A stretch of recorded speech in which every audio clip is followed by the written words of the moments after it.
It's been 5 years since Ausmark caught players off guard with Returnal, and I remember not liking that shift away from its arcade-style games like Alienation and Resogun.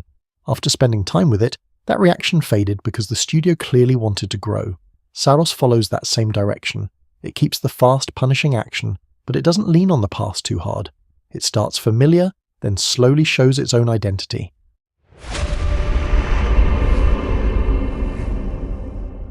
Saros puts you in the role of Arjun Devrej, a Soltari enforcer stuck on the planet Carcassar during a constant solar eclipse. He's searching for missing expedition teams, but that goal quickly takes a backseat because the planet refuses to let him breathe. Enemies attack on sight, and even when things seem quiet, the environment turns hostile through lasers, fire traps, and shifting hazards. You're always under pressure, and the game makes that clear early. The core gameplay sticks close to Returnal, but it feels sharper here. You move, shoot, and dodge in a constant rhythm, and the moment you hesitate, the game punishes you. That tension never really drops, which keeps you locked in. Levels branch into side areas that tempt you with rewards, but taking those paths always carries risk. Death sends you back to the hub, and while that loop sounds familiar, it still holds up because the moment-to-moment action stays engaging. Combat is where Saros really starts to separate itself. Alongside standard weapons and alt fire, you get a power weapon tied to a gauge, plus a shield that does more than just block. If you use it well, it turns defense into offense by charging your meter. You can also parry certain attacks, which adds another layer of control. These systems push you to stay active and think ahead instead of just reacting. Enemies don't hold back either, throwing dense patterns of coloured projectiles that demand quick reading and fast decisions. When it clicks, it feels smooth.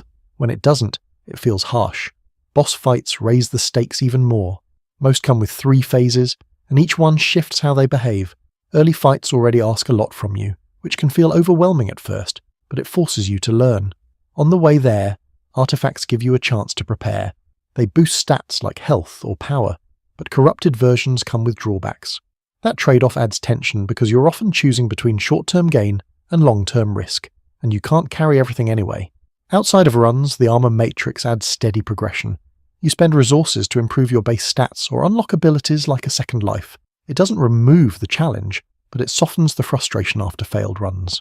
Fast travel also cuts down repeated sections, which helps pacing. Even with these systems, the game stays tough.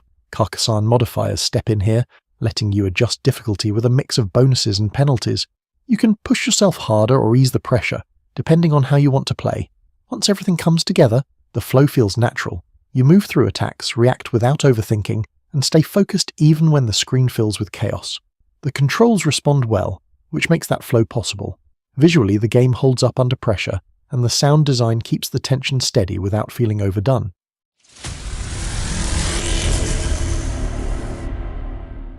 Saros doesn't try to hide where it comes from, but it does enough to stand on its own. It asks more from the player, and at times it can feel a bit demanding, but it also gives you the tools to push back. The combat carries the whole experience, and it rarely loses its grip. If Returnal worked for you, this builds on it in meaningful ways. If it didn't, this probably won't change your view. For more, check out our reviews of Mouse PI for Hire or Replaced. Thanks for watching.